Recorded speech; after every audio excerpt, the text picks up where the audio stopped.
Good evening, everyone. I will go ahead and call the meeting to order. Roll call, Lori. Julia Ah. Here. Linda Baker. Here. Melissa Bliss. Here. Kevin Hamilton. Here. Ben Carley. Here. Aaron Nowak. Here. And Raya Pell. Please stand and join us for the Pledge of Allegiance.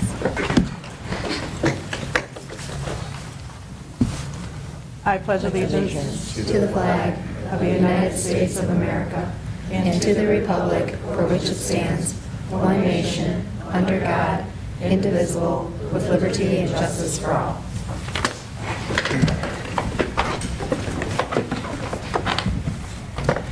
Are there any comments or questions on the agenda for tonight? There being none, I need a motion to approve. So moved. Support. Roll call, Lori. Julia Ah. Yes. Linda Baker. Yes. Melissa Bliss. Yes. Kevin Hamilton. Yes. Ben Carley. Yes. And Raya Pell. Aaron Nowak. Yes. Up first tonight is public comment. Our last scheduled Board of Education meeting was postponed due to a power outage. So we did have one, because we were offering a virtual meeting at that time, we did accept one virtual public comment. So I'm going to go ahead and read that for tonight's meeting. So the first public comment is from Ben Knapp. And Knapp asks, last meeting Julia Ah had talked about a waiver if in fact a mandate was issued for masks. Do you have any information on the waiver? Don't have any information that I'm aware of, so Superintendent Moog, will you reach out to Mr. Knapp and find out? Thank you. Wait, I thought we did have information on that. I thought we were told we couldn't do that. You are correct. Yeah. My mistake, yep. So Troon did advise us that if it was required, the school district would be setting itself up for liability if it didn't follow the requirement. So there's no, the waiver, you could write a waiver, but it would not hold in court. Right.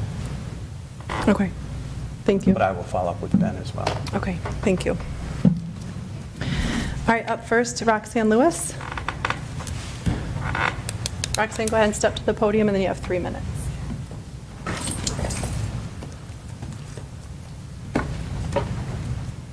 Hi, I'd like to pray. Thank you, Lord. You are an amazing God, and we stand in awe of you.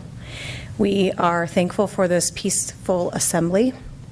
We are thankful that we have the right to do this and the freedom to do this. We thank you for the countless lives that have been sacrificed, for people that have gone overseas to help protect this country, and the freedoms that we have. And I just thank you, Lord, for the people in this room, for all of the tough decisions that they have had to make over the last 18 months or so.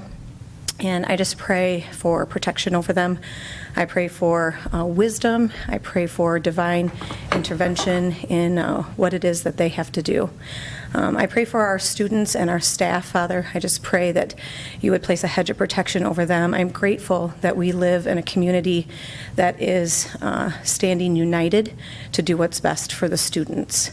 I'm thankful that we have not been ravished by COVID-19 or any of the major after effects of that, Lord, and I just pray for continued protection over this community, specifically over our school district, Lord God, that you would just continue to help us to keep away from the ravage that other cities and school districts have seen.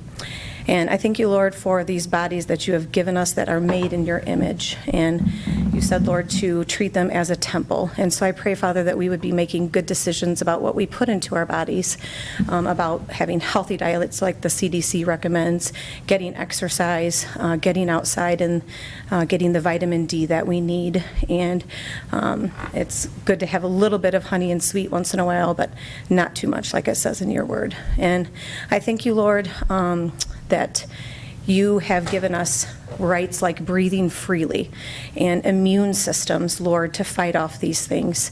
And I just pray that as we continue to experience COVID-19, some of us more personally than others, I just pray, Father, that you would help us to do the things that would continue to boost our immune systems, that we would be able to breathe freely as the God-given right that you have given us, Lord. And I just pray, Father, that you would continue to just guide us in what we're doing. I thank you for the opportunity to pray over these people and for our community, for the staff and the students, and for Three Rivers. Lord, I'm proud to be part of this community. I'm proud that we are able to stand united, and so I just thank you for that. In Jesus' name we pray. Amen. Thank you, Roxanne.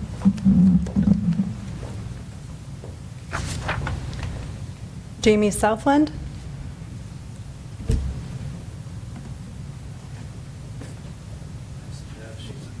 Sure. All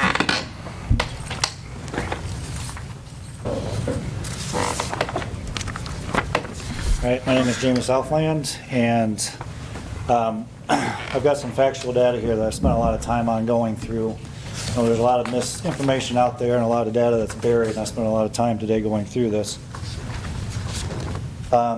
As of last week, we had 516 deaths total for ages 0 through 18. And that goes from 1/4 of 2020 to 9/11 of 2021. That's only 516 in the whole U.S. The U.S. population for that age group of 0 to 18 is 75 million kids. This is a death rate of 0.00069%, and I put my math there just to make sure it's right. And then for this is the next bit of information there that I gave you, and I have other sheets if anybody else, I'll leave them on the counter there. As of yesterday, total cases, accumulative, was 4,596,859. That was ages 0 through 17, and it has a breakdown of that, so I totaled up the case count. That's that number there. So if we did the percentage on that, based on the total cases only, the death rate is 0.01122%, or a 99.99% survival rate. Now, if we compare that to auto accidents, I found some information. The most recent data I could find was from 2018, and this is the U.S. Department of Transportation from an insurance website I found. So from 16 to 20, with licensed drivers, that's 11,961,442 licensed drivers in that age range. And out of that, in 2018, there was 4,061 deaths. That is a death rate by car accident of 0.034%. And if you compare that to the cases only, the kids that tested or whatever had a case, and by that 516 number, that's an increase of 203%. And if you were comparing it to the first number I gave you, the 0.0069% by the total population of those date ranges, it's almost 5,000% higher. So kids are dying a lot more from car accidents than they are from COVID. All right, and if you looked at cases, so they're talking about a lot of cases, cases. But if we looked at how many kids, if it was nightly news was, if the nightly news said that they are continuing reporting every week how many kids were getting their driver's license, watch out, 50,000 kids got their driver's license last week, be careful out there. We need to put more guardrails up, we need to strap pillows to our bumpers, whatever, you know, it's ridiculous. I mean, we got to use some common sense. Thank you, Jamie. That was your 3 minutes. What the numbers are. So I'm just asking you guys, question authority. I mean, the rest of the information I didn't get you there. I'm just saying, question the CDC, or question the health department, or whatever. They got on there that they said that kids are at the highest risk. Highest risk. Look at these numbers. They are not at the highest risk. Thank you, So Jamie. please, question. Thank you. And there's only 2 public comments for the opening public comment. I didn't know if the allowed her to sign up for that. Okay. Do you have a sheet? I don't. Sure. Yep. There's just a sheet in the front. You need to fill out your name, contact information, and then what you'd like to speak on tonight. Thank you, Aaron. You're welcome. Again, thank you guys for having us tonight. This is Chris Leach. Yep, I apologize. That's okay. Chris Leach, I'm here as a resident. And, our health department oversees 3 counties, and I was recently shared an email from a high school principal in one school district in those 3 counties that I'd like to share with you to see how they're trying hard to keep students in class. So let me read this briefly. We know the health department is now requiring quarantines for students that are within 6 feet of each other for more than 15 minutes. If you're paying attention, you may also know that we are the only health department in the state that is requiring quarantines. They are recommended by the CDC and state health department, but not required. Therefore, if you can find a way in your class to move your students every 13 to 14 minutes, you would never have a situation in which you would have to quarantine. As long as the movement doesn't cause them to be near the same people more than once, there are many creative ways you could do this as well. This is just something to consider, as I know we are all frustrated with the loss of instruction time for students. Keep in mind that we are seeing a very low rate of infection for students that are quarantined by us as a result of a school case. This is just one thing to consider to help alleviate some of the quarantines. It is also best practice in education to change activities and to move kids around often. The key is to keep everything under 15 minutes.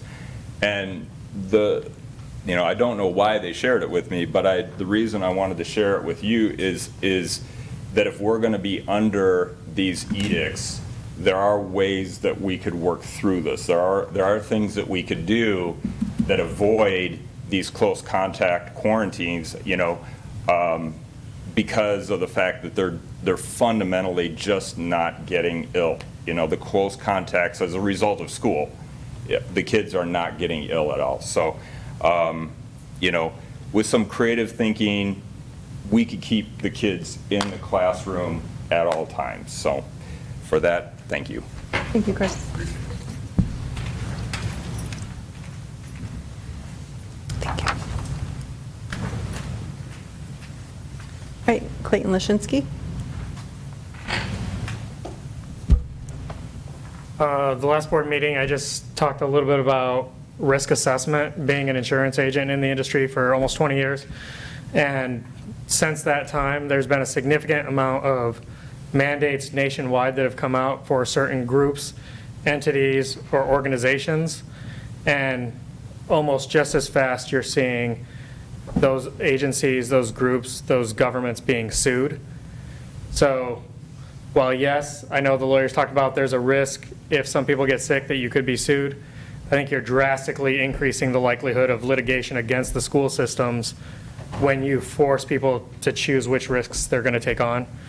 And as we get further into the pandemic, more and more research is being done, more things are coming out where there's more and more risks associated with mask mandates, and according to different the VARs, they're saying more side effects from vaccines. Whether you believe it or not, whether you understand the risk or not, is really not as relevant as the fact that as a school board, if you take on that risk and say, we're choosing which risk you have to take, you're then therefore taking on that risk and saying, we chose to force you to do this, we chose to make you take these risks, therefore you're significantly more liable for any actions that would come against you by forcing people to choose which risk they have to take. So just wanted to let you know that that's continuing to grow more and more aggressively against the people that are mandating as far as litigation coming against them. So Thank you.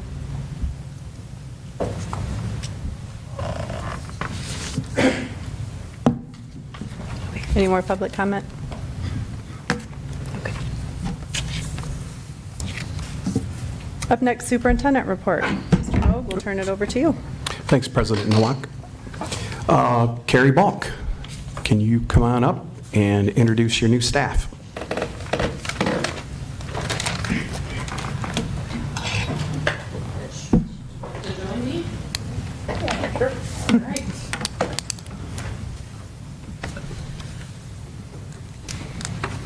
Thank you. This is Richard Knowlton. He is our Student Services Coordinator. As you guys know, for a number of years we had, we had multiple guidance counselors and went down to one and then went to expand that back to two. And as the way that we sort of aligned the guidance office, we thought we really needed like a Diana Weed 2.0, but we call him Rich instead. So what we did is we really have adjusted our guidance department to allow our guidance counselor to fully, focus on social emotional learning and assisting students with some of their mental health needs, whereas Rich and Diana will continue working in capacity of students' academics, especially as it relates to like the Michigan Merit Curriculum, making sure that kids are on track, and then also triaging some of those situations that may need to get escalated to a guidance counselor, but might not necessarily require that. So Rich has 18 years of teaching experience at the high school level, but also as a college professor at Western Michigan University. So this was his first week with us, so he got to jump right into it. So training will be next week. Right. So anyway, so we're excited to have him, and we think he's a great addition to our staff. Hi. The first thing I'll say is when they actually did clone me, I was supposed to come out as Diana, but I came out as Diane, so I just gave me a different name. Call you Rich. But I'm excited. It's a wonderful job, and she's an amazing boss. And I come from Pawpaw. Sorry, I didn't mean to wear red today. But I came from Pawpaw, and I worked in their alternative ed program. And so I have a lot of experience dealing with the kinds of kids that I'm going to be mentoring and working with. And in that 17 years, I think of all the things that I've learned being an English teacher, I think I've learned more on that end of it. So I'm just really happy to get here and get started. We're working with Zella this upcoming week, getting kids ready for their careers and making sure the kids get a good head start into their lives as we move forward. So I couldn't be more excited. Okay. Thanks.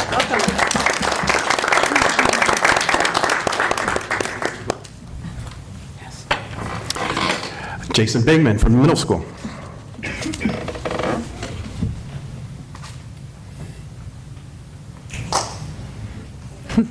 No. All right. I actually have 3 new hires that are going to be starting in the building. One actually started today, but the one that's here with us right now is Jenny Robert. And we have been kind of secretly hoping she would make the transition from that school from the South for a couple of years that we won't name. She was teaching math for 18 years, and a lot of that has been in the 8th grade math setting, which is the exact spot that we had open right before the school year started. Even though she's a central, we'll kind of leave. We'll leave that right there. Okay, I'll stop.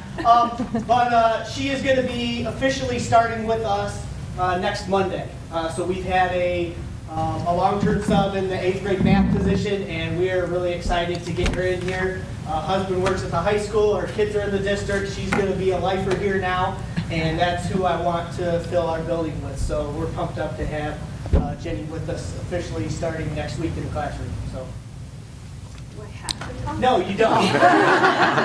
You don't have. I mean, I am excited. I am excited to not have to commute and excited to be here where my kids are. That's We're great. glad to And I have can wear purple, not That's another right. color. That other color. It constantly looks like you're celebrating Halloween. So.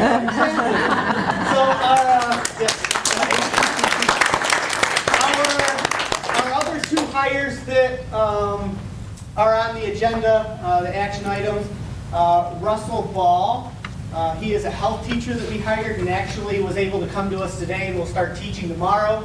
He's got a health and a K-12 phys ed and a K-12 special ed phys ed degree.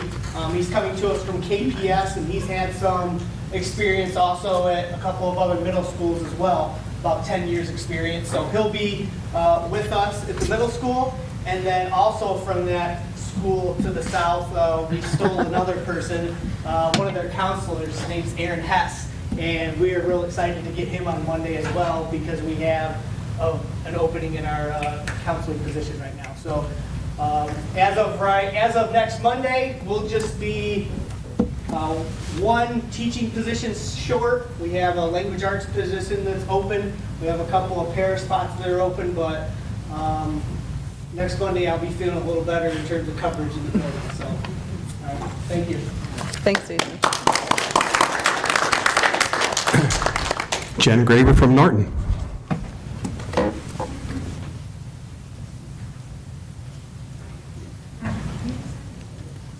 Hello, this is Michelle. Hi. Michelle was a long-term sub for my building during one of the COVID shutdowns for our 4th grade. She killed it, so I was like, oh. And so she is taking 3rd grade right now. Anything else you want to talk about? She's super amazing, talented, loyal, amazing. That's amazing.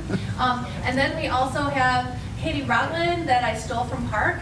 And she was their BI, and now she's our 5th grade teacher in language arts, and she teaches reading and writing. And that's it. Oh wait, there's another one. We have Stevenson that came to 1st grade from Park. So I'm cherry picking, I guess.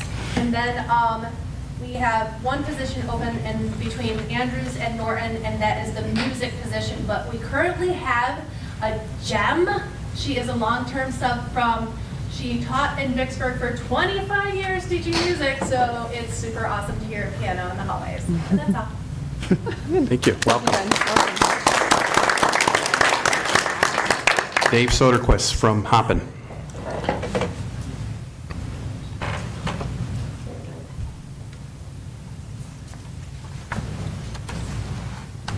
So I am very excited to introduce Stephanie Smith as our new GSRP teacher for Hoppen.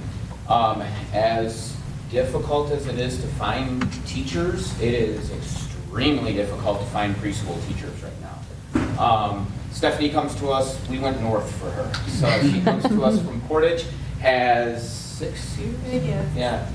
Experience with a couple of different preschool programs, most recently with Casey Ready Fours, which is the GSRP equivalent of a 4-year-old program. So she brings a lot of experience with preschool to us. We're very excited to have her in the building because along with preschool, she also has elementary certification and working on her master's degree for early childhood right now. So a lot of experience, a lot of education coming in, and we've hit the ground running for GSRP at Hoppen. We still have GSRP looking for one position for lead teacher and a couple associates. So hopefully we can find some soon. Don't take any from the middle school.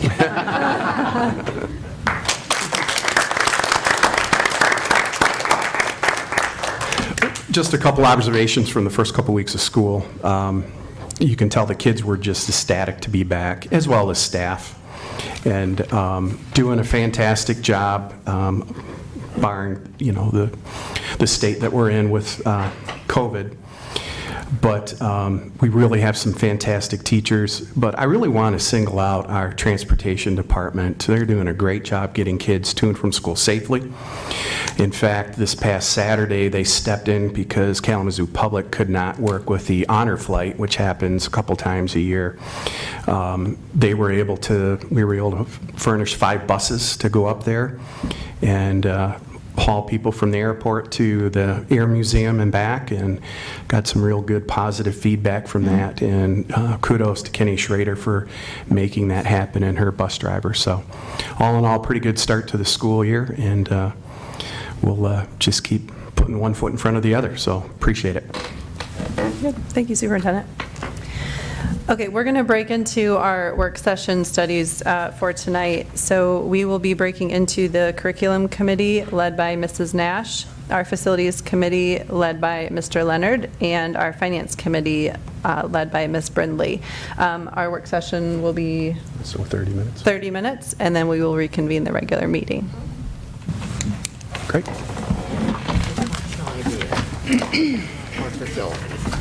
Wasn't Anne's gone? Do you want to do, is Anne still on curriculum?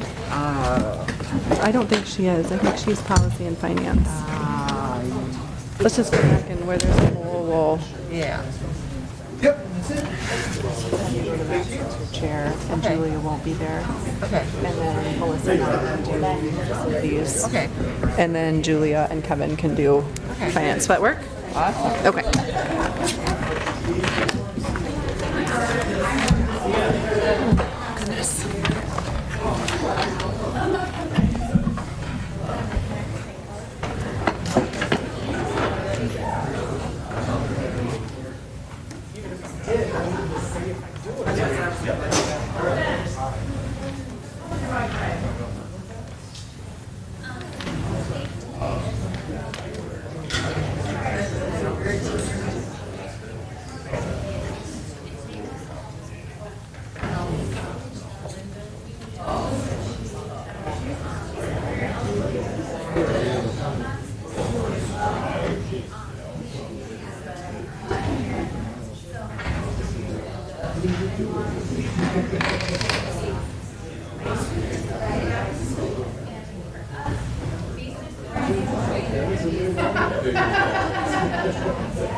Right off the bat.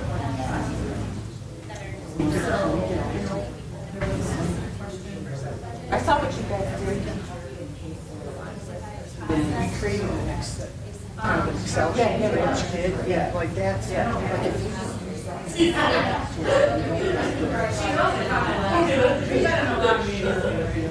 Because what I do, even when last week when you guys were getting phone number, what I do on the sheet, you know, it's like that helps.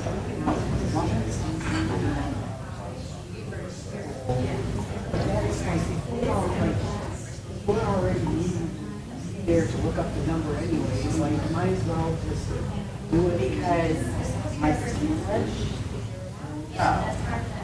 asks for my key thing is that I'm going to know. I need to know.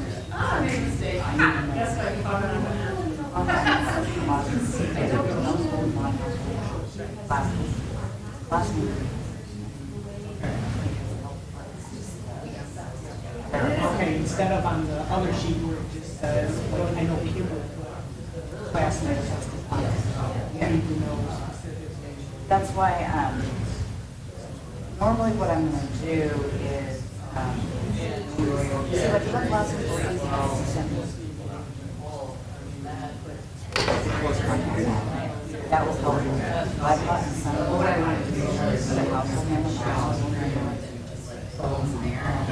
What I'm going to do is I'm going to will be into where our forms are at. You guys can download that.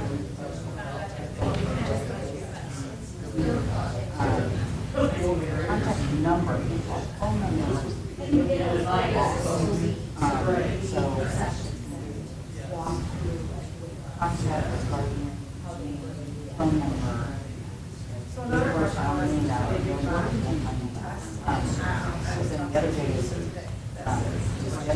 think it was most oh, I mean, I don't even know if grandma knows me from my house. Find out if it's crazy. And then, other than grant, when was the last time we go by almost. But we usually just go by last time we have Untitled Chapter. Oh. Yeah, it's good. Yes, but I got, look at spreadsheet on one monitor, and then I can carousel open at the end of the day, and it doesn't, you know. There's no release. And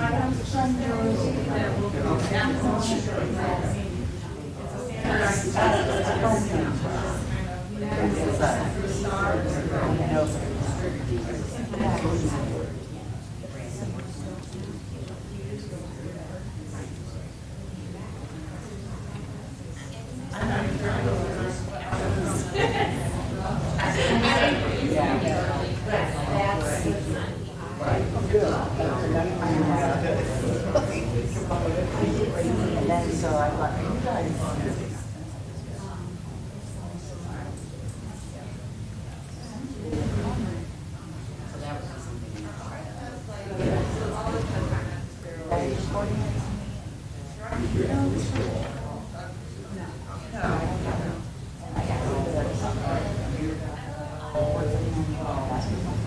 I know my So, I mean, I'm gonna try to see.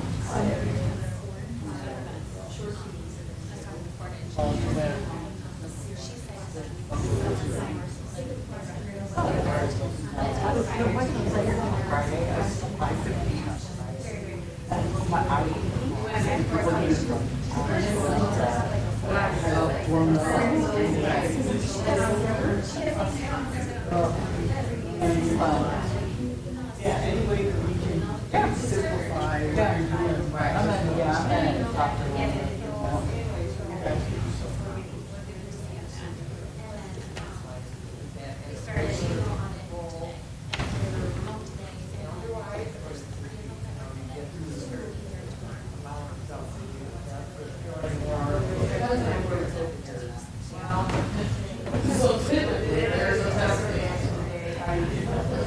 Yes, and the answer is yes.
Which is kind of the next question, then, like, how have we just changed that we did not just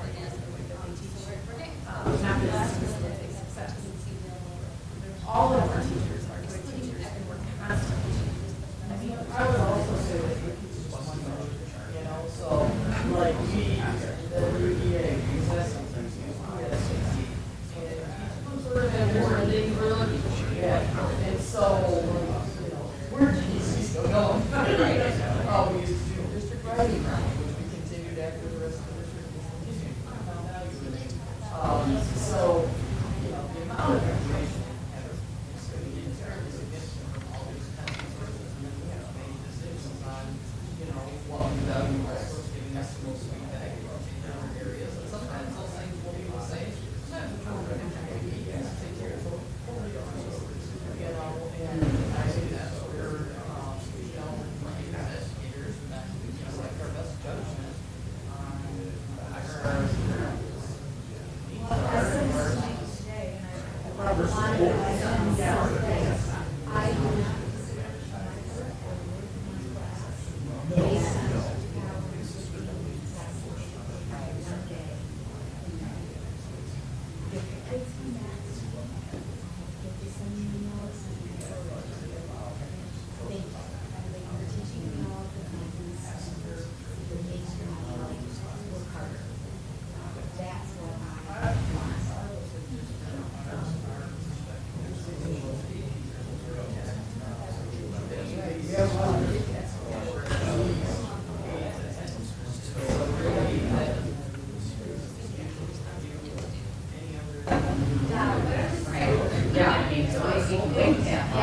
One of the questions was,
I created.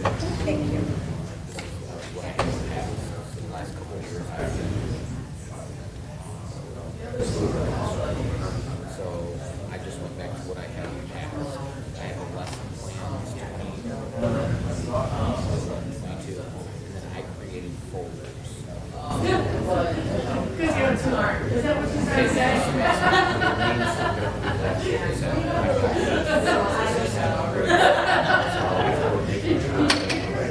Name characters. So like first grade, I used and what she does, so she just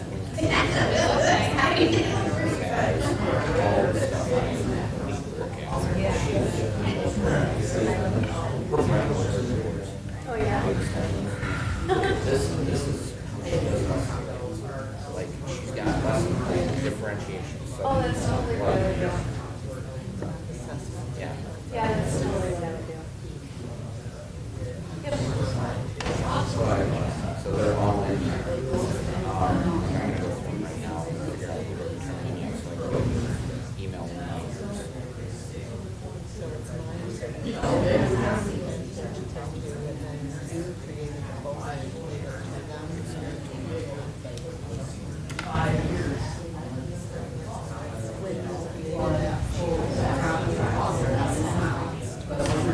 That one, the lesson plan 1.2 is just, I just have access to that. Not that one, I have individual ones for each grade level that I just grade level, so that like third grade does have access to fifth grade lesson plans. So maybe,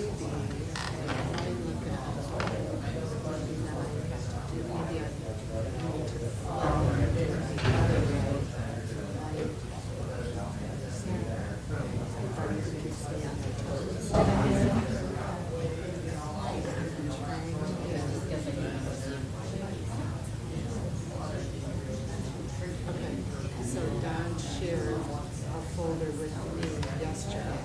So you can put that folder in there. So I created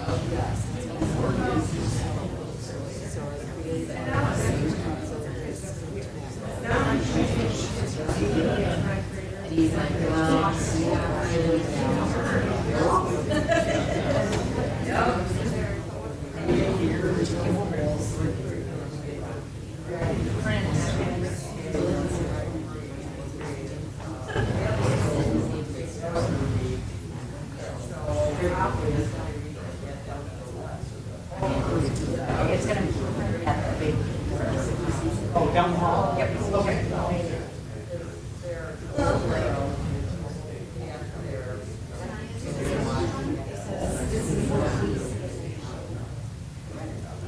Yes, but I don't, we don't have. Right. Because now it's actually, no, oh, okay. Because I know police stuff.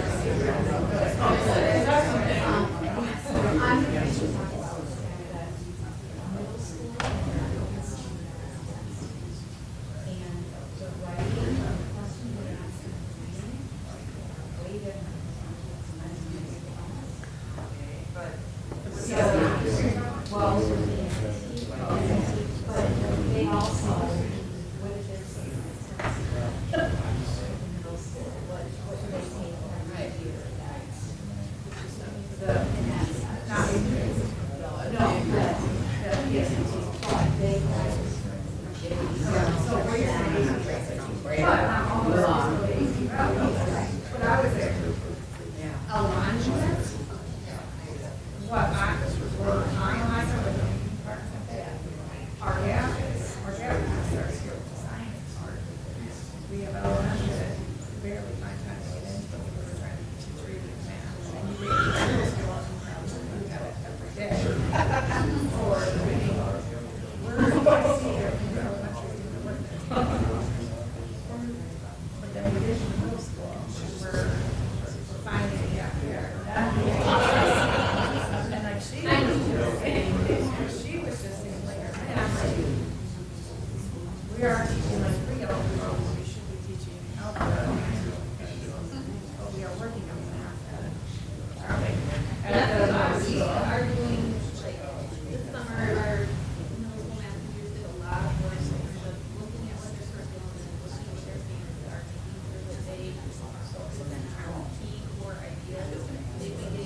should look at this.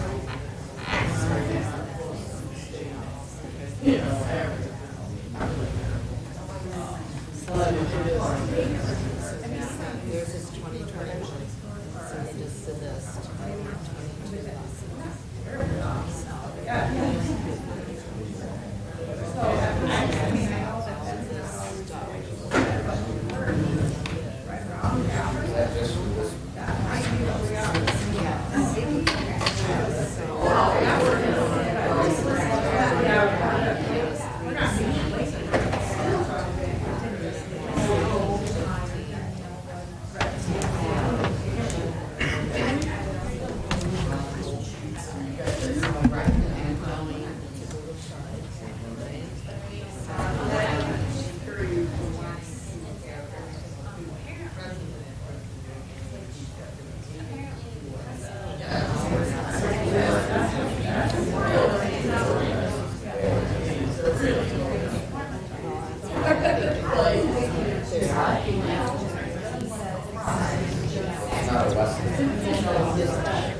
my notes for that?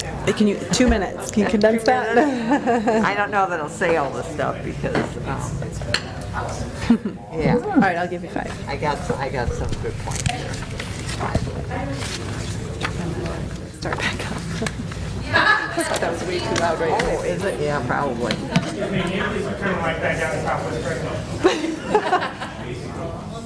I hate the way I sound in a microphone. I know. We all hate the way she sounds, or we all hate Yeah, thanks, Robert. Yeah, no, you sound fine. Oh, okay. Can't stay. Gotta look forward to Well, thank you. I appreciate that. It's good to know I have some supporters out there. Yeah, there you go. Always look for that. And you look different. Did you have a mustache or a goatee? Or what did you did? Okay.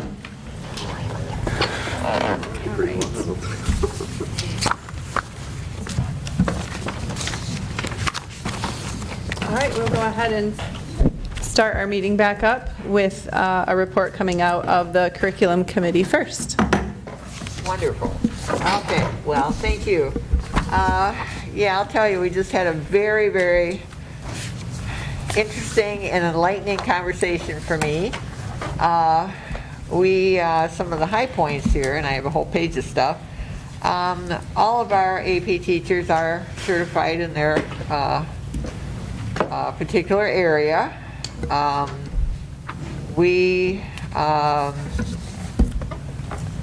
The professional development also deals with AP testing and techniques. There's mock tests and things to do to give students the experience of an AP test. It is the philosophy that this district wants to give the opportunity for any student who wants to take an AP course to do so. They're not going to be like X'd out or whatever. However, there is going to certainly, our educators are going to be aware of kids that are struggling and mentor them, and that, students may choose a different path after they've, first thought maybe this was a good idea, but it sounds like the vast majority of them are going to benefit in some way from an AP course. And that might not be in test scores necessarily, but it's going to be in a lot of things like critical thinking and actually initiative and, some management skills and a bunch of other stuff that otherwise they might not do in a regular class. So I think there's just a whole bunch of other stuff that actually goes towards our mission and vision when it comes right down to it, to help them with some life skills as well as whatever classes they're taking. Let's see here, what else is there? There's, I believe most of the testing and AP classes involve some sort of writing, which means that somebody has to do something other than just demonstrate facts and things like that. They actually have to put something together in some sort of a way to illustrate a point, whatever that might be, and of course, depending on the subject, that's going to be different. But I like that because that's kind of an overall kind of skill set that it isn't just math or it isn't just something. It's a skill set that they can use in business, they can use in other decision-making processes. So anyway, Nikki does a wonderful job with this, and I didn't see her raise her hand, so I guess I didn't say anything that was totally wrong. Terry's laughing, but she's just trying to be kind. So anyway, but thank you all very much for helping me understand this a lot better. Oh, the other thing is, looking at the fact that, AP classes in high school, obviously, kids have to have, students that come in have to have some sort of a background or a basis to be able to perhaps be successful or even be interested in an AP class.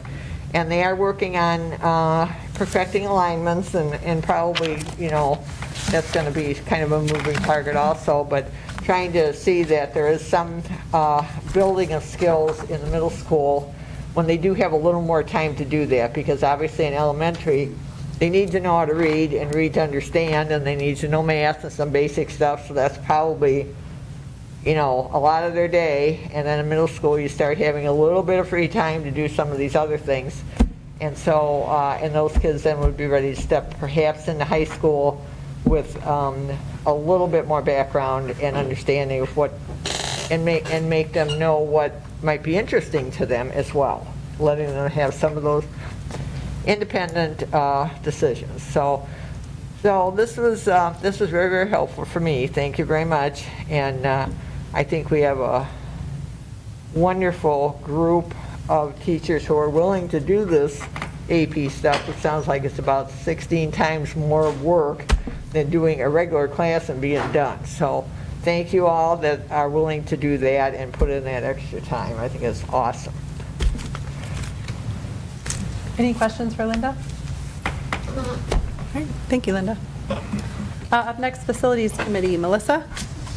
Yeah, so Erin and I met with Brian, the facilities director, who provided us with a nice update on plan completion dates and furniture installation schedule. I believe this was recently distributed and revised September 10th. So just a quick update, letting everybody know where we were at with the construction completion dates, as well as what buildings had made it on target, as well as what small changes may be taking place as far as potential office and room changes, but nothing that's resulting in any type of a financial change order. So it's good to see that the last anticipated date, it looks like, for furniture installed would be for Ruth Hoppen, and that's around the middle of October.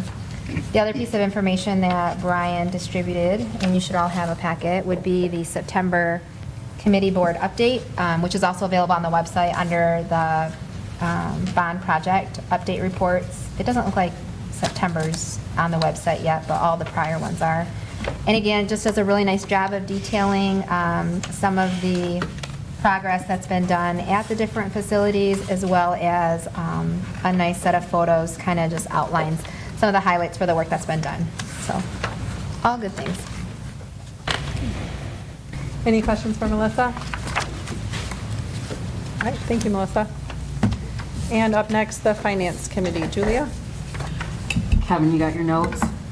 Yeah, I got my notes. Okay, thanks. So Blair went over with us a pretty detailed summary from Baker Tilly about our 2012 bond. And the gist of it is this: we're paying this company about $200, and they're saving us $343,000, which I think is actually pretty amazing for that service. So right now, we have the option to continue working with this group. So I guess we'll talk about that, but the $343,000 is actually pretty huge. Other than that, that's kind of it. There was a lot of conversation, but that was the main portion of it. Any questions for Kevin? So point of clarification is an opportunity to refinance those 2012 bonds, correct, Blair? Yeah. Okay, thank you. Up next is a discussion item for masks.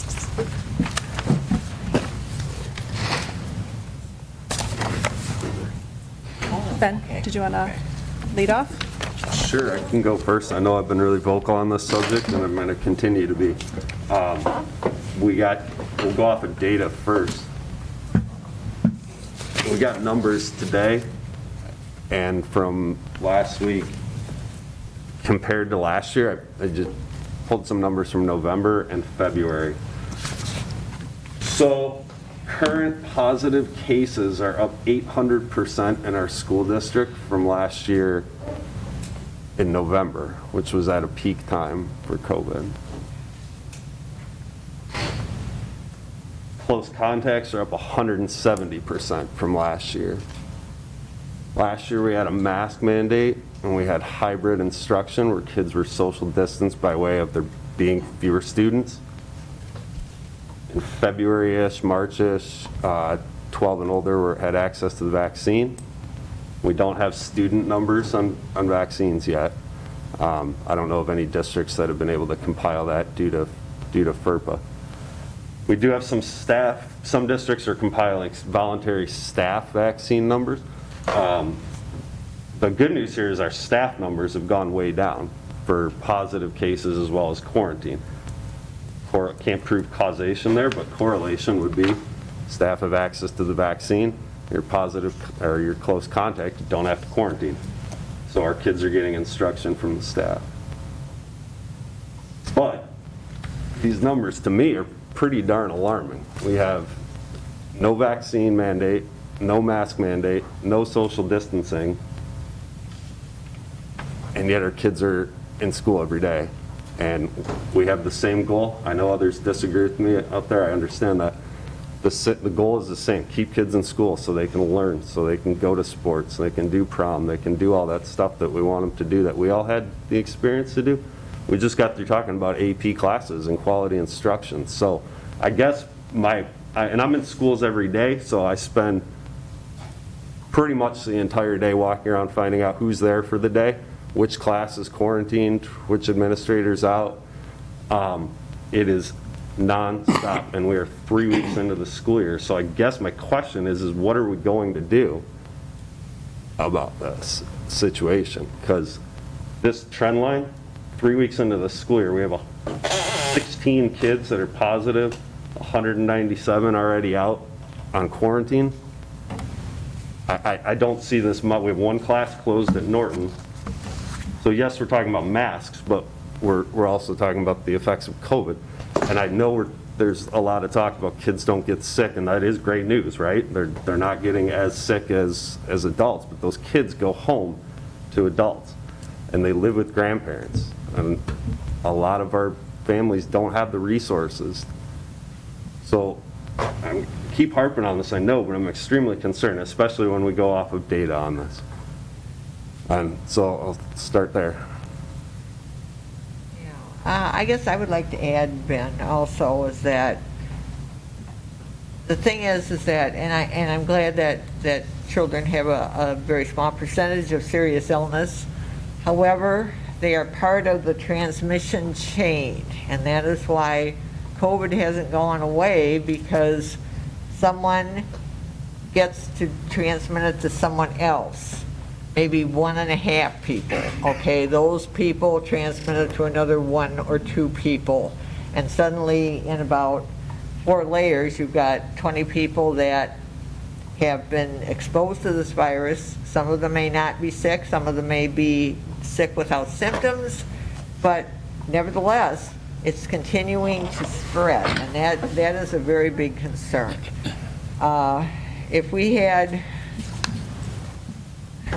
If a school bus crashed every month and 5 kids got killed, would everybody be having a fit about it? Heavens, yes. So, you know, it is a matter of public health. It's a way for us to finally be done. I am as sick as anybody about wearing a mask, and we still don't really go anywhere. I mean, it is becoming very wearing on everybody. But the point is that the infections continue to spread because they're allowed to do so. So if we would have, you know, I don't think that masks are necessarily going to reduce the quarantine. So then people say, well, then why are we doing that?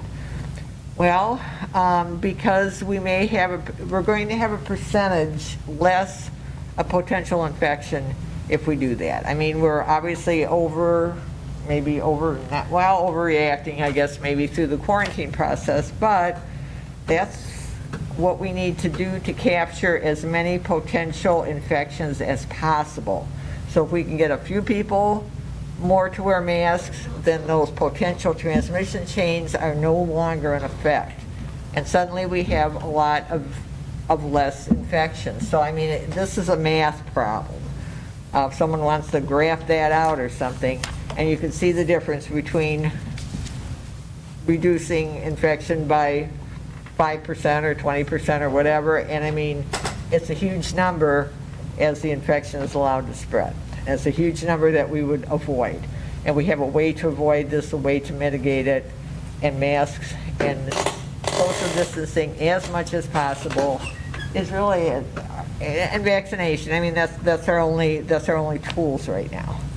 So that's why we don't have smallpox anymore. That's why we don't have polio anymore because of vaccinations and people are not allowing that to spread freely in society. So it looks like the positivity rate for Branch Hillsdale St. Joe County is really dreadful. And as of September 1st, the St. Joe County positivity rate was 17.5%, 7-day new case per million of 195. These statistics indicate both epidemic level contagion and significant community transmission, which is what bothers me. I mean, it's contagious, we know that, but we have significant community transmission. A close contact is being within 6 feet of someone who has a COVID-19 case for a total of 15 minutes or more over a 24-hour period. So I appreciate the thought of, moving classes around or moving kids around. I mean, that's creative. Unfortunately, though, it's a 24-hour period where the experts have determined through their studies that this would contribute significantly to a chance of this being spread. So and this includes school buses and obviously classrooms. So that's where we are with this. And so if I personally, by wearing a mask, and I wore one for the last 2 days at the Baby Animal Bar at the fair, if we can convince just a few people to start wearing a mask, and if we don't end up with a mask mandate or a rule, if we can at least convince some people that maybe it's not such a bad idea, and to wear one in the store, wherever you are, I mean, that's what we're looking at. And I mean, I think fairly quickly, if we have any effect on local transmission, that the exponential effect of it is going to be noticed probably fairly quickly. So, I mean, not in a couple of weeks, but nobody thought this was going to be going on in a year and a half. I mean, I sure didn't. So anyway, I think it's a small price to pay for public health, for protecting yourself, for protecting other people. So that's where I am with that. I think the thing that I just want to respectfully say that I'm thankful to Ben for asking for this data of information. One of the things that I think I had touched on the last time we talked about masks was being able to look at the data that's relevant to our current situation. And just as easily as I feel like we can look at the countywide information spread out amongst ourselves and 2 other counties, or the national information, I appreciate all the effort that's been put into it. What I look at today, and it's funny because my response is the complete opposite of Ben's, and when I look at this, I thought, these numbers look great in what I was anticipating. And I only say that because I'm not happy that we have so many kids out on quarantine. But when I look at the number, the information that was provided to us was quarantine information. And when I look at the number of students that have been quarantined or the number of staff due to COVID positive cases, the information that we were provided year to date, it says that we have 1 Hopin student. There were 9 middle schoolers and 6 high school students. So if I'm just looking at the kids right there, and the high school students, they have the option to do the vaccine.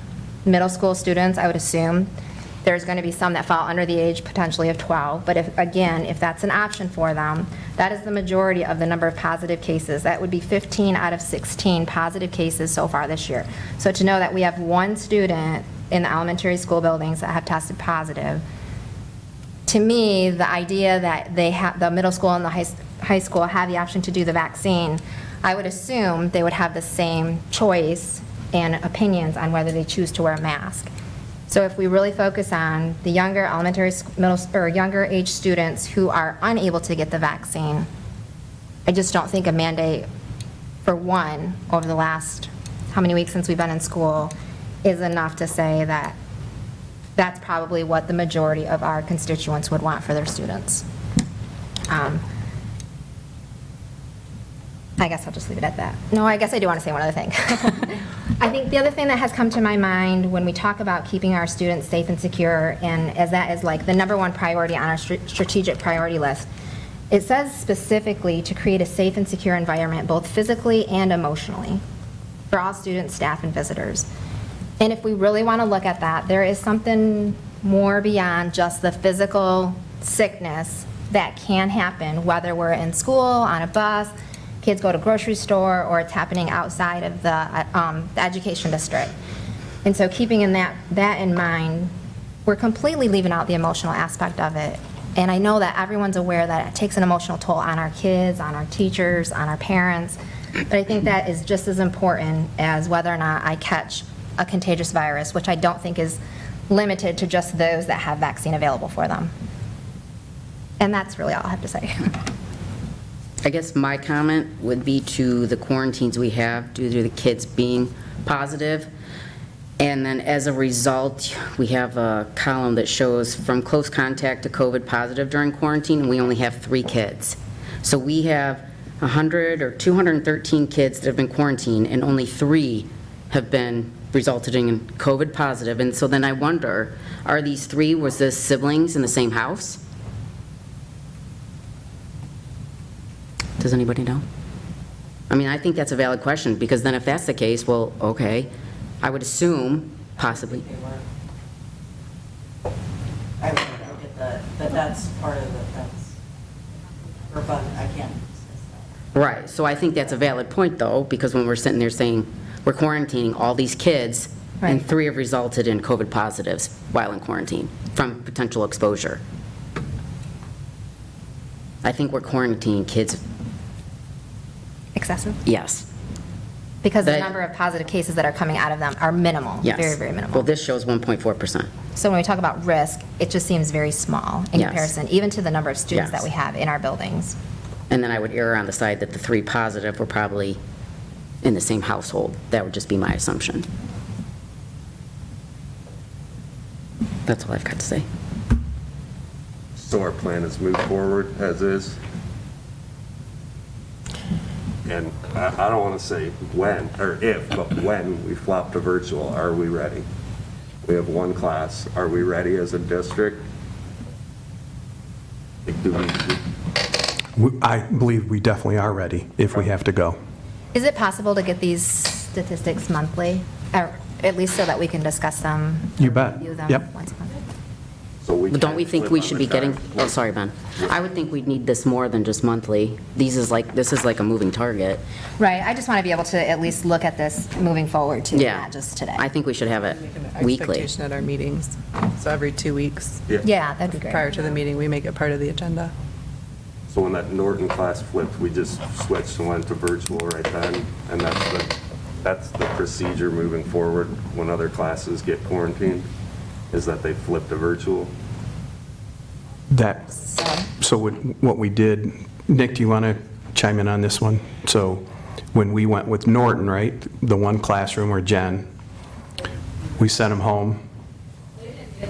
Yeah, they were only out for 4 days total, so we didn't have to. We had a weekend. Yeah. PD day and something else. So they're going to be back tomorrow or Wednesday. But if it's, they're out, going to be, go ahead, Nikki.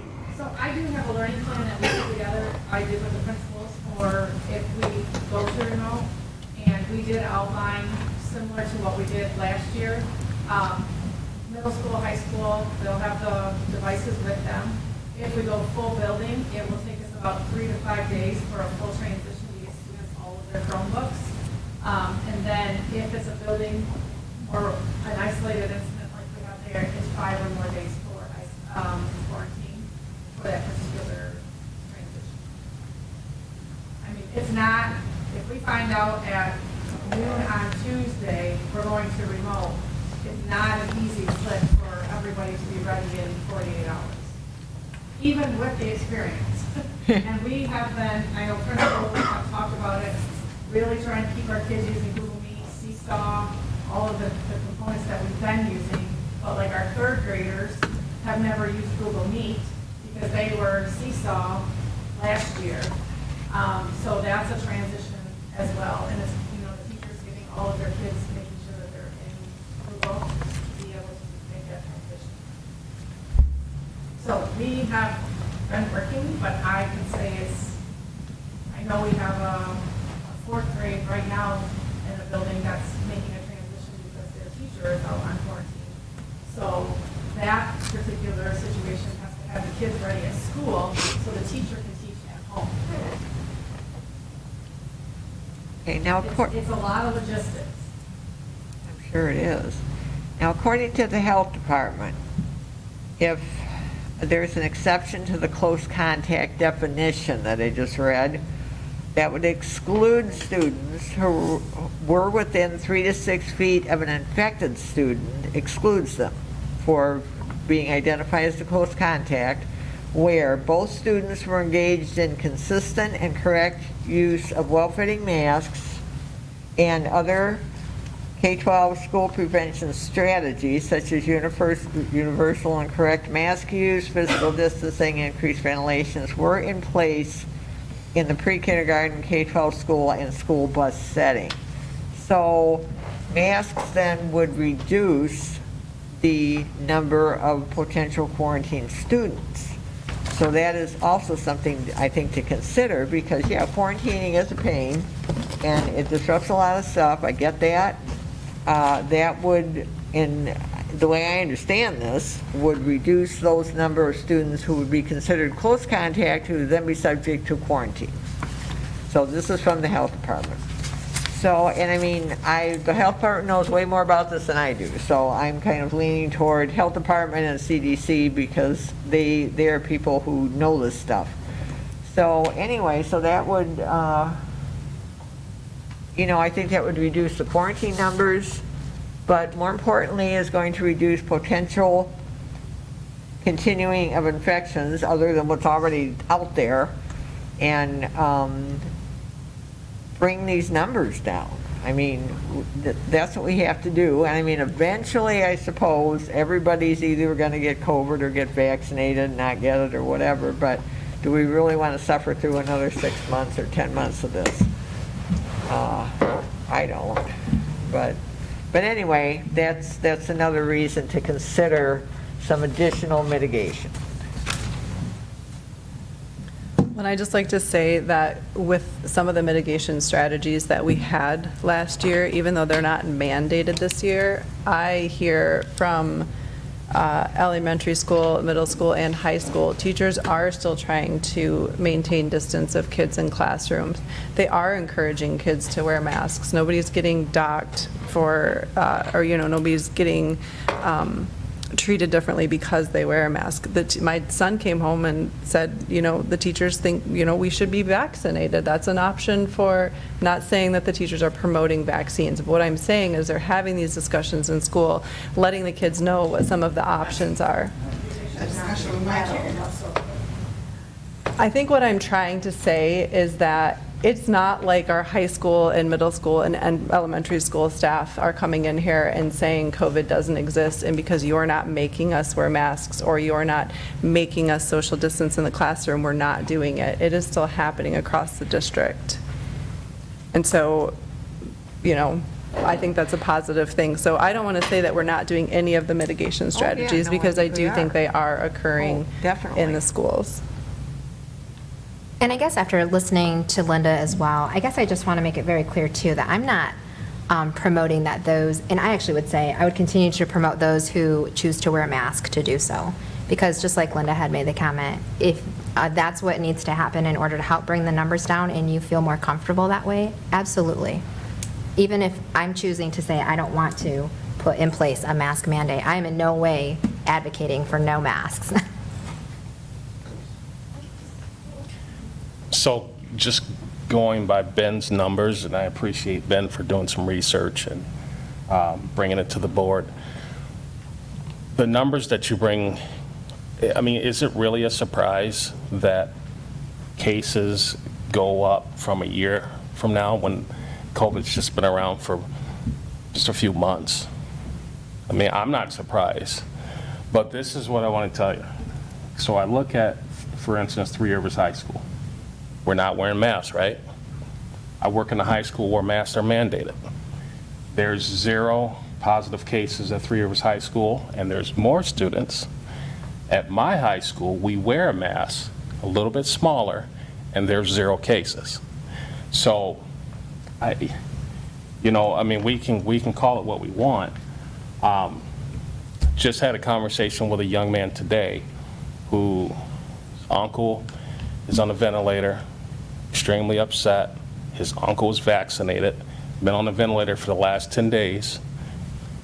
And his question to me, which I couldn't answer, I thought the vaccine was supposed to help. Thought the vaccine was supposed to stop hospitalizations. I didn't have an answer for him. I just sat there and listened. So I feel that if people want to wear the mask, I am not for mandating. I said that in the last board meeting, and I'll say it again. If people want to wear a mask, wear a mask. If you don't, don't. Who are we to say that? Yes, we try to put mitigations in place so we can keep kids safe. We have custodians who clean, door handles and all that good stuff, and that's important. We have sanitation stations all around. I think that's important. Hand washing is super important. But I think we're at the stage of the game now where, it should be a choice. I think earlier on, yeah, we didn't know much about it. And this is where we're at. So I just believe that it should be a choice. I have one additional question too. The difference too with the numbers from last year and this year, is it correct in saying that the health department's doing all the contact tracing as opposed to at this time last year was the school? No, we're definitely involved in contact tracing.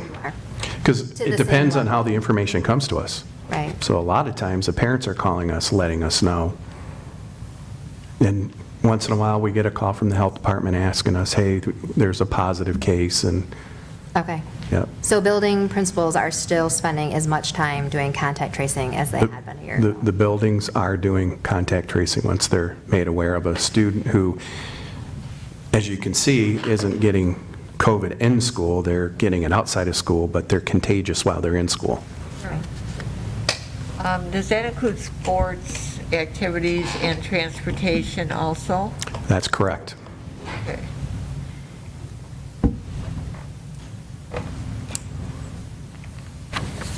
Any other comment on the mask discussion for tonight? Thank you, Ben, for getting those numbers together. Moving on to our action items. Up first tonight is the consent agenda. Are there comments or questions on the consent agenda? There being none, I need a motion to approve. So moved.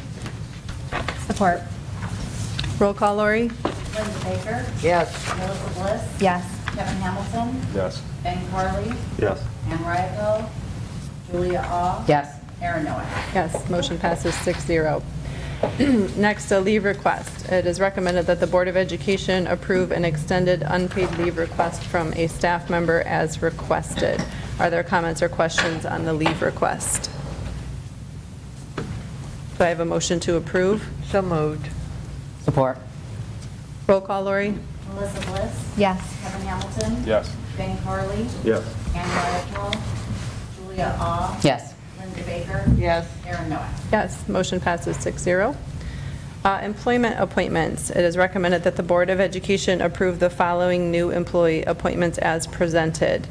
Michelle Bird, Early Childhood Special Education Teacher at Andrews Elementary. Russell Ball, Health Teacher at Three Rivers Middle School. Michelle Chittister, 3rd grade, Norton Elementary. Aaron Hess, School Counselor, Three Rivers Middle School. Richard Knowlton, Student Success Coordinator, Three Rivers High School. Jennifer Robert, Math Teacher, Three Rivers Middle School. Katie Roglin, 5th grade, Norton Elementary. And Stephanie Smith, GSRP Lead Teacher at Hoppen Elementary. Are there comments or questions on the employee appointments? There being none, I need a motion to approve. So moved. Support. Roll call, Lori? Kevin Hamilton. Yes. Ben Carley. Yes. Ann Ryako. Julia Ah. Yes. Linda Baker. Yes. Melissa Bliss. Yes. Aaron Noah. Yes. Motion passes 6-0, and welcome aboard, everybody. Up next, the superintendent contract amendment. In front of you, you have a proposed amendment to Superintendent Moog's contract. The suggested or recommended amendment is a 2% increase in salary for additional compensation, with all other parts of the contracts staying the same. Are there comments or questions on Superintendent Moog's contract amendment? I just want to say that, I'm sorry about that. Go ahead. Just over the last year and a half of dealing with COVID, Ron, like the other staff and the admin, I think that they've done an amazing job at getting us through this hurdle, and I think the 2% is rightly deserved. Go ahead, Kevin. The first part of this, where it has the months. So are we saying that the second, what are we saying here? I guess I'm trying to make sure I understand. What do you mean about the month? Okay, so you have 2 months, because I remember what the original conversation was. It's just stating we're dealing with in August or September. Has nothing to do with anything about contract length. It's just, so Superintendent Moog's contract moving forward would have the 2% salary increase, and I would actually advocate for that 2% salary increase to go back to July 1st, which is when we should have initially acted on the increase in his contract. So should it have to say that in the contract that it's retroactive? I would say that the motion should. Well, is it retroactive? Well, it would be, Because it's June 30th would be the normal. so his contract would be from July 1st through June 30th. And so the 2% would be on that contract. So would that require an additional amendment? I think so. Doesn't it? Or at least it has to be stated. I agree. It should be in the minutes. It should be in the motion. Okay. So Lori, did you get the adjustment to that motion? So the 2% will be effective July 1st, 2021. Okay. Any other comments or questions? Yeah, yes, I'm still not clear, because I just want to make sure when I vote, I'm voting for what I'm thinking I'm voting for. So the original conversation talked about an extension. Now, are we just talking about compensation? Correct. Or are we talking about the extension? Just talking about this compensation. Okay. So that's no longer on the table? Correct. Okay. Comments or questions? We're good? All right. I need a motion to approve the superintendent contract amendment. So moved. Support. Roll. Farley. Yes. Ann Wyatt. Julia Ah. Yes. Linda Baker. Yes. Melissa Bliss. Yes. Kevin Hamilton. Yes. Aaron Noah. Yes. Motion passes 6-0. Okay, up next, second call for public comment.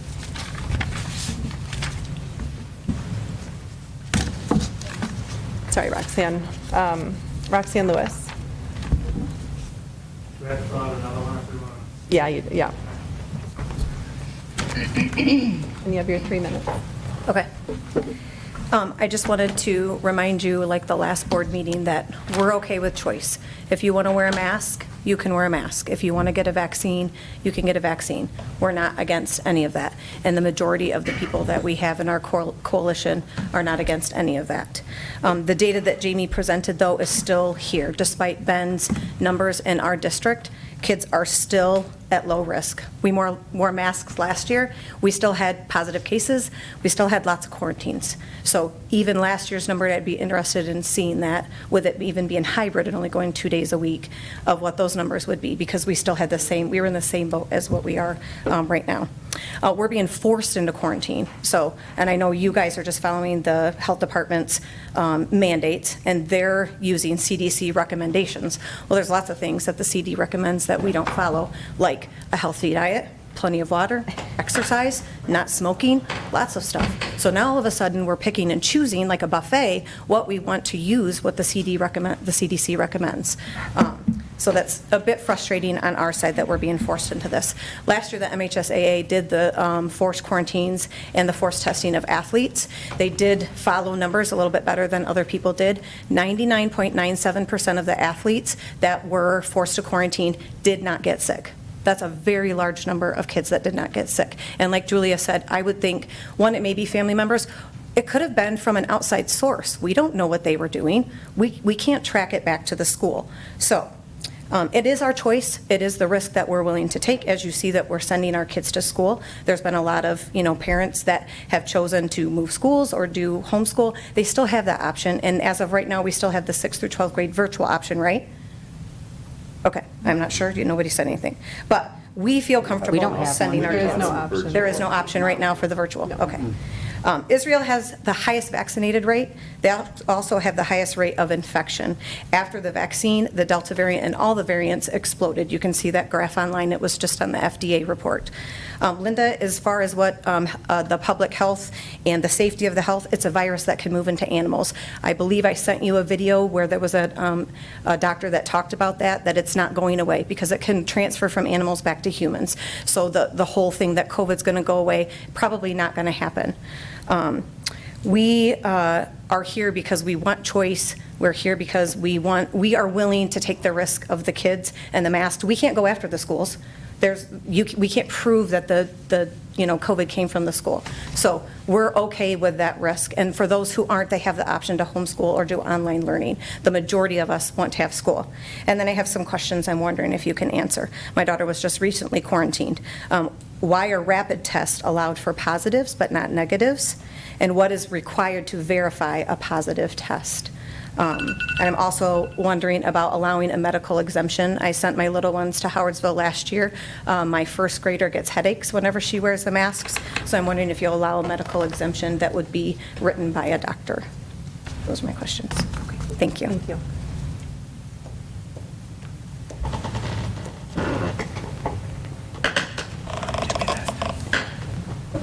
All right, up next, Emma Miller.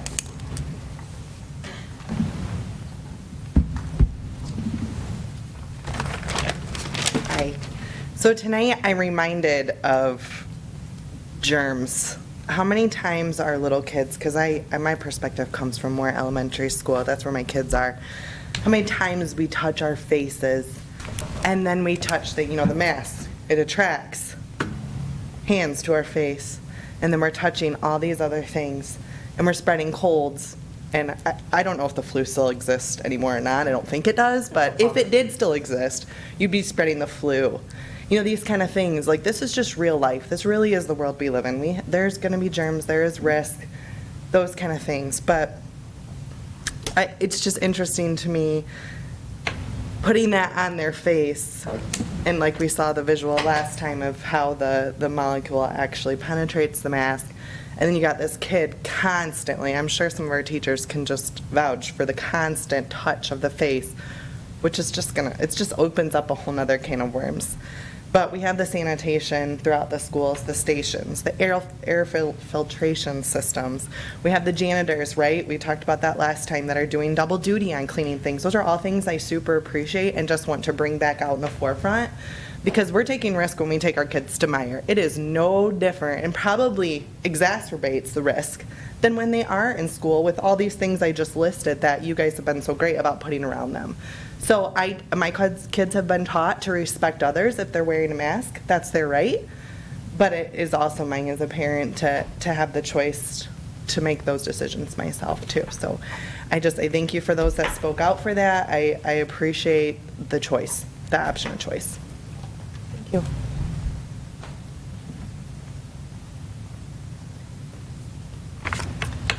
Clayton?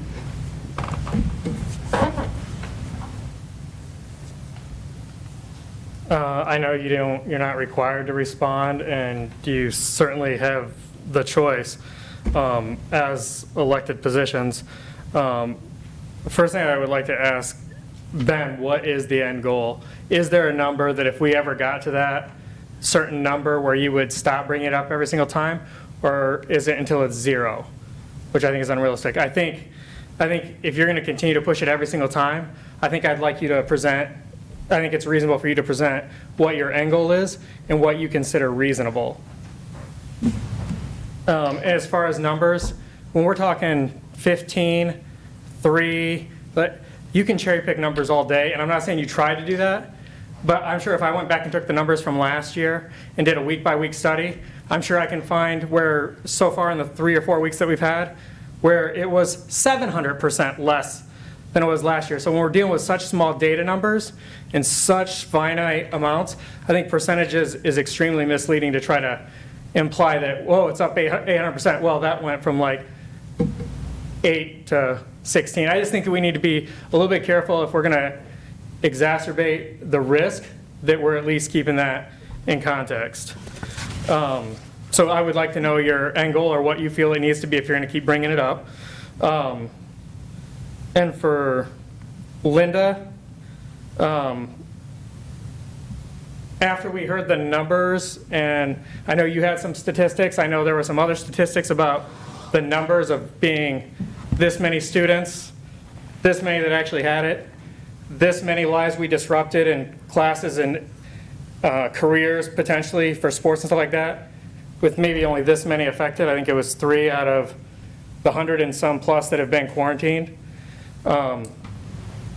Based on those numbers, I would think that you would at least be for not quarantining based on math and based on those numbers.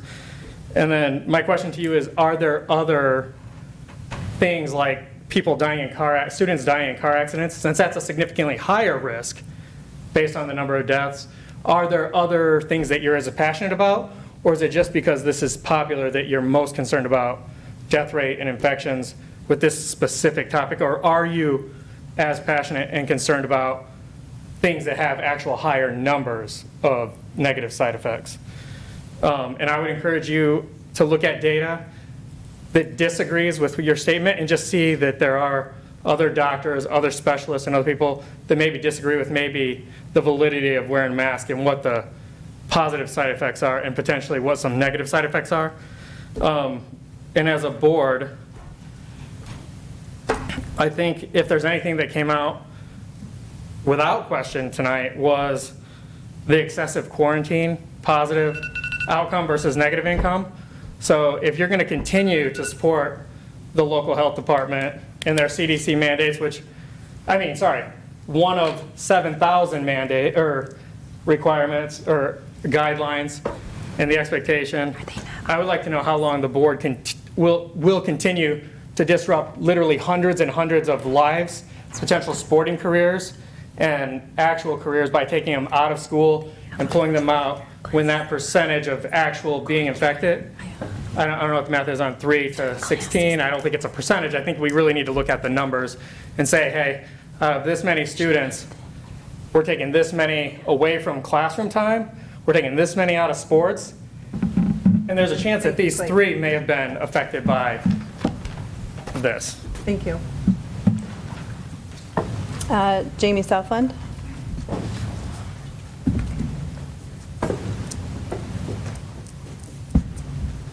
I just want to ask anybody to watch college football this weekend. Michigan, Penn State. 110,000 people in Michigan Stadium. Penn State, crowd's going nuts the whole time. Nobody's masked up in that place. They're more at risk based on the numbers I gave tonight, if you looked at that data, than these kids. And here we want to put elementary school kids separated 6 feet apart with barriers between them and masking them up. It's ridiculous, and there's no common sense in this whatsoever.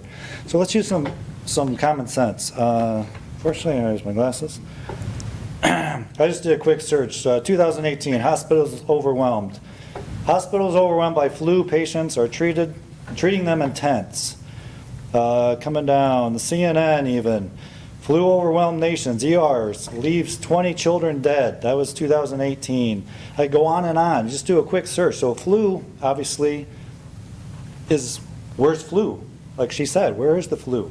Okay, it's going to happen. Kids are going to get sick. I know the schools shut down even during flu seasons. Oh, we've had so many kids out because of flu. Okay, that's one thing, but stop quarantining kids too. My kids were quarantined last week. My older daughter, because of some close contact in lunchroom or whatever. I mean, you're asking your principals and stuff to be investigators, looking at tape and going around interviewing kids, well, who did this, and who was sitting by you, and who did, and it's nonsense, it's so dumb. And then my other daughter, middle school, and she tested negative, and that's the other thing, like Roxanne brought up. So a parent could have their kid tested with a cheap test out of Meyer. It's calling the school and say, hey, my kid tested positive. And then, oh crap, we got to quarantine. And then quarantine 15 kids because of that. And then my kid has to go and have a test, a PCR test that takes 48 to 72 hours to get the results back to get back in school. Fortunately, last Thursday, 15 minutes before she was supposed to play, I had to drive her over to Niles. We get the results negative, she could go in and play. Then the night before that, my middle school student and daughter on the 8th grade team, some kid on the bench, looked completely fine, no problems, even played. For some reason, goes and gets one of those tests, and again, quarantines my kid when she's playing, my daughter playing the whole time, but then, bang, sorry, but and he's doing his job, or he's just taking orders, whatever. So he's going through tape, counting up the minutes. They were in huddles and everything to get to that 15-minute threshold. It's so stupid, so dumb. I just keep hearing, oh, we're just taking orders. Well, you know, 6 million Jews were killed by people that are just taking orders. You know how it started? Let me see your papers. I mean, and here we are. What's your vaccine status? We're going somewhere that we shouldn't be going. And that's all I got to say. Thank you, Jamie.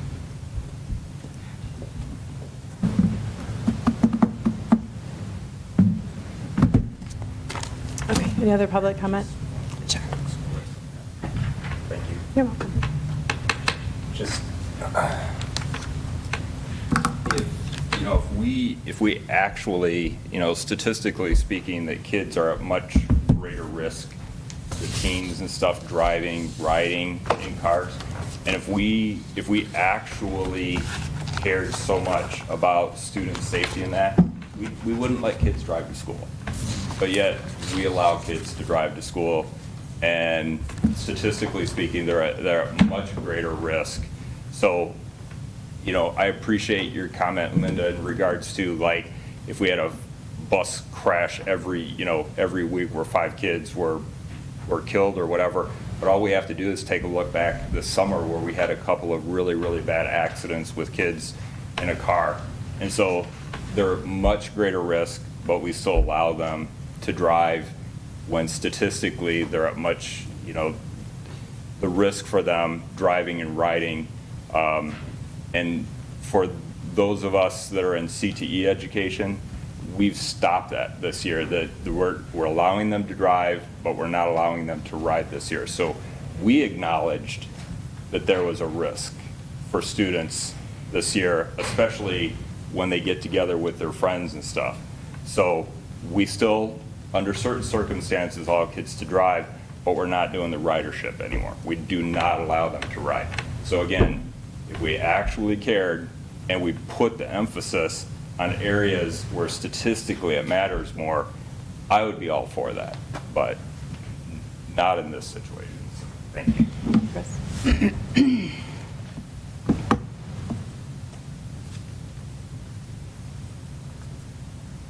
Okay. Thank you all for your public comments tonight. Up next, our board calendar. Our October 4th board work session as scheduled. Our October 18th will be our regular board meeting. For November, our November 1st will be our work session, followed by our November 15th regular board meeting, and Thanksgiving recess November 25th. Anything else on the calendar I'm missing? Any board member comment for tonight? Yeah, I just have one quick one. Because mass is a pretty big topic. One thing I want to bring up is to this board, because none of us, well, except for me, work in a high school or work in a school. I do, work in. Oh, that's right, then, I'm sorry. What happens is this. A school is mandated, students have to wear masks. Then all of a sudden, a big part of the time teachers and administrators and support staff spend that should be spent on helping kids pass classes, coming up with interventions, all of a sudden you become mask police. And a lot of that conversation is, pull your mask up, pull your mask up, you're not wearing it appropriately. That's time spent that you could sit down with a kid to help them pass classes. And I don't think it's even thought of here. And I'm saying that because I deal with it every single day. And then, so what happens if a kid doesn't wear the mask, or if he's reminded 25 times, well, that kid be suspended. So now we have another issue. So I really want you guys to really think about that. Take yourselves and put yourselves in their shoes, because I'm already there. And that's a lot of time being spent right now. Any other board member comment? Yeah, I'll just say this. I respect your opinion, all of your opinions on it. I think by this point in the pandemic, it's pretty clear where people stand. I very clearly know where you stand, sir, and I think it's clear you know where I stand. I'm not going to get into a debate about data, and I think we're beyond that part.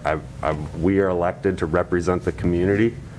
I have to represent the voices that I hear as well, and there is a portion of the community that feels very concerned about COVID. So if nothing else, I'm going to be that voice because I have a concern about it, and I'm going to try to continue to do that respectfully every chance I can get. Okay. Last week was National Substitute Teacher Week, so I appreciate them and what they're doing. We know we have a critical shortage. Yeah, Bing.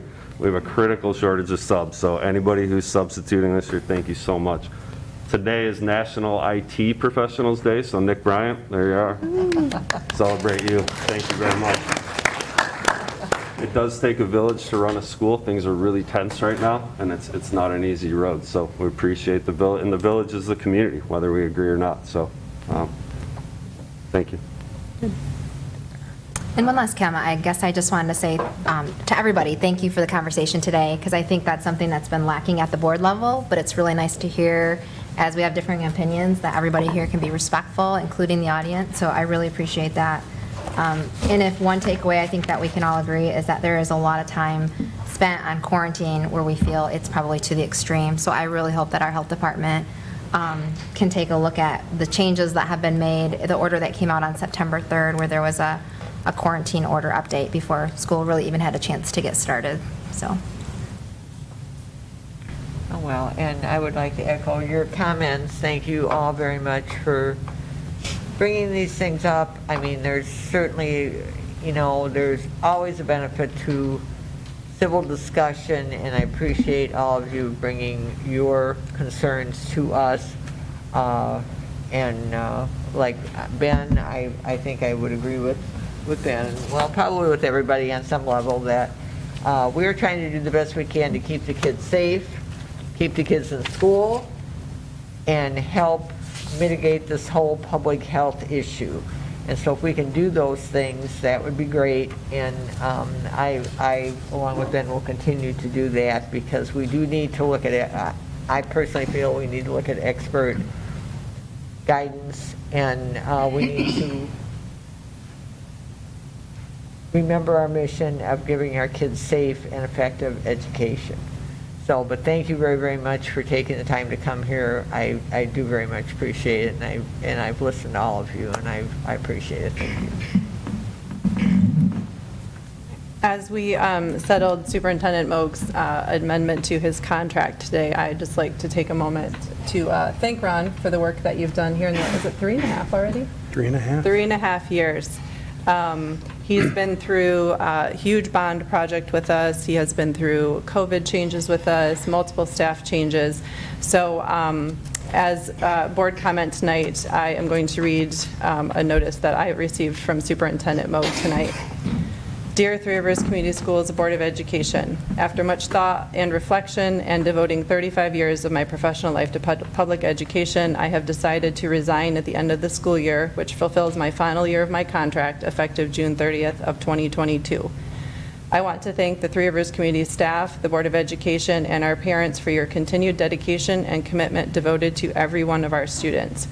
I wish you all nothing but the best as you continue to strive toward the mission of educating, motivating, and inspiring all students to reach their full potential, to become successful adults, and to pursue their dreams. Sincerely, Ron Moog. So Mr. Moog, thank you for the last 3.5 years, and we look forward to the next year as you close out your time here at Three Rivers Community Schools. Appreciate it. Thanks. And happy retirement. Thank you, Ron. Probably not. We'll see. Many years left, but And one last board member comment from myself tonight. On Saturday, September 18th, the Board of Education received an email from board member Ann Riappel voicing her desire to resign from the Board of Education. Since that time, some things have transpired in her situation, and Julia's had a chance to touch base with her. Yes. I advocate that we give Ann a few more days to make a decision due to the extenuating circumstances that she had this weekend, so she can make a decision that's not grief-based, but more level-headed. So, and she sent us that email that said she would appreciate that time, so I think we afford her that. So we will move the potential resignation of Board Member Riappel to our October 4th meeting, and we will give an update at that time. And Erin, can you just explain the process if Board Member Riappel does choose to formally resign? The process is that the board would accept the resignation, and then there's a timeline before her replacement is filled? So we have 30 days to fill her board vacancy.